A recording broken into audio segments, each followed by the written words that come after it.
দুই বন্ধু রোহিত আর রাসেল। রাসেলের বিয়ে, রোহিত গিয়েছিল রাসেলের বিয়ে খেতে, আর সেখান থেকে বাড়ি ফেরার পথে রোহিতের সঙ্গে রাস্তায় ঘটল ভয়ঙ্কর কিছু ঘটনা। বন্ধু, খাওয়া দাওয়া কেমন হলো? হ্যাঁ, বন্ধুর বিয়ে বলে কথা, খুব ভালো খাওয়া দাওয়া করলাম ইনশাল্লাহ। খুব সুন্দর আয়োজন করছিল, তো ভালো লাগলো। তো বন্ধু, তোরে কইলাম আজকে বহুত রাত হয়ে গেছে, আজকে তুই থাইকা যা। না বন্ধু, তুই তো জানিস তোর ভাবি বাচ্চা বাসায় একা আছে, ঠিক আছে, ওরা ভয় করে, তো আমাকে যাইতে হবে, ঠিক আছে। না হলে তো তোর সঙ্গে আড্ডা দিতাম আমি। না, দুইজন মিলে আড্ডা দিতাম, আজকে একটু সময় কাটাইতাম। সেটাই, আমারও তো ইচ্ছা আছে, ঠিক আছে, আড্ডা দেওয়ার জন্য, কিন্তু ঠিক আছে বন্ধু, তুই যা ভালো মনে করিস। চল, তোর সামনে একটু আগে দিয়ে আসি। আর তাই রাসেল রোহিতকে রাস্তার 3 মাথা পর্যন্ত এগিয়ে দিয়ে আসতে আসে, কিন্তু সেই গভীর রাত্রে রাস্তায় কোনো মানুষজন, গাড়ি ঘোড়া কোনো কিছু ছিল না। তো যাবি যা, সমস্যা নাই, কিন্তু সামনে একটা ভয়ঙ্কর জায়গা আছে, ওই জায়গাটাতে সাবধান। কেন, কি হয়েছে এখানে? কিছুদিন আগে একটা বরযাত্রী এদিক দিয়ে যাওয়ার পথে ডাকাত দল ধরে মেয়েকে অনেক নির্যাতন করার পর ব্রিজের নিচে রাখছিল। তারপর থেকে এদিকে রাতের বেলা মানুষ গেলে দেখা যায় কোনো মহিলা ডাকাডাকি করে, কেউ দাঁড়ায় থাকে, খুব সমস্যা। তো তুই যখন যাবি একটু সাবধানে যাস। বন্ধু, আমি ওগুলো ভয় পাই না, তুই কোনো চিন্তা করিস না, ঠিক আছে, আমি একা একা যেতে পারবো, ঠিক আছে। ঠিক আছে বন্ধু, সাবধানে যাস। আচ্ছা ঠিক আছে বন্ধু, আচ্ছা ঠিক আছে, তাহলে তুমি যাও। ওকে ওকে, আল্লাহ হাফেজ। আচ্ছা বন্ধু, ঠিক আছে বন্ধু, তাহলে তুই যা, ঠিক আছে। ঠিক আছে, আমি তাহলে যাই। ওকে ওকে। ঠিক আছে। হ্যাঁ বন্ধু, বন্ধু, কালকে তাহলে বিকাল 5টার দিকে বাজারে দেখা করিস, ঠিক আছে। ঠিক আছে বন্ধু, ঠিক আছে, দেখা হবে ইনশাল্লাহ। এদিকে রাসেল রোহিতকে বিদায় দিয়ে রাসেল তার বাড়ির দিকে চলে যায়, আর রোহিত সেই গভীর রাত্রে সমসম পরিবেশে রাস্তা দিয়ে হেঁটে হেঁটে তার বাড়ির দিকে রওনা দেয়। কিন্তু কিছু দূর আসার পর রোহিতের কানে হঠাৎ কান্নার সাউন্ড লাগে।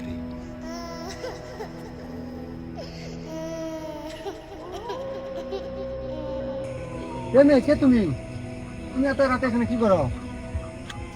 মানুষ নেই, জন নেই। কে তুমি? কি হলো, কথা বলো। আর দিব। কিছুক্ষণ পর আমি ফিরে তাকালাম, কি ব্যাপার, এই কান্নার আওয়াজটিও নেই, মেয়েটিও নেই, কোথায় গেল? গভীর রাত্রে এই মেয়েটি কোথায় থেকে আসলো আর কোথায় গেল? এটা তো বিশেষ ভালো জায়গা না।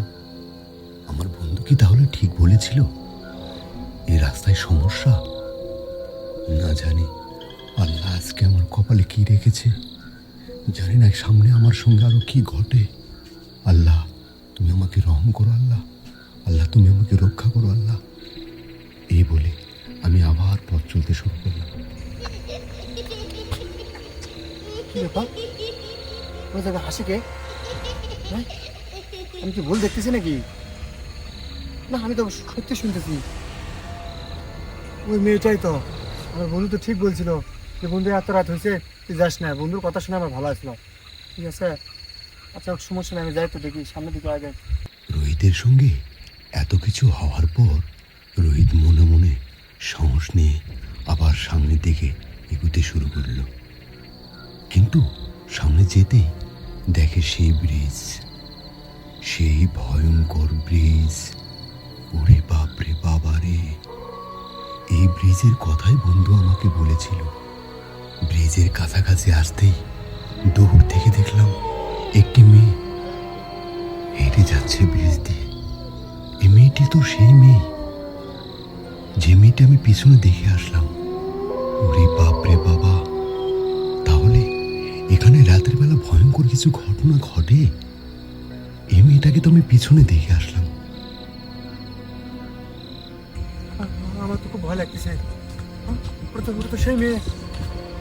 আল্লাহ তুমি আমাকে রহম করো আল্লাহ, এই মেয়েটাকে পিছনে দেখে আসলাম, সামনে কিভাবে আসলো? আল্লাহ এইটুকু পথ আমি কিভাবে যাব? আল্লাহ তুমি আমাকে সাহস দাও আল্লাহ। আল্লাহ ওরে বাপ রে বাবা, পিছনে লাশ, একদম জলজান্ত লাশ, কাপড় পরে হাঁটছে। ওরে বাপ রে বাবা রে, ওরে বাপ রে বাবা, ওরে বাপ রে বাবা রে। আল্লাহ আমাকে রহম করো আল্লাহ, আল্লাহ আমাকে রহম করো আল্লাহ। এমন সময় সেই পথে গভীর রাত্রে আরো একটি ছেলে রোহিত সেই ছেলেটির সঙ্গে একসঙ্গে ধাক্কাকে মাটিতে পড়ে গেল। কি বলেন ভাই? ওদিকে ভাই সামনে দেখুন পিছনে দেখলাম ভাই হ্যাঁ, আমার বাড়ি তো ওইদিক ভাই। যায় না ভাই যায় না ভাই তাহলে চলেন ভাই, এদিকে যাই ভাই। ভাই, চলেন চলেন চলেন।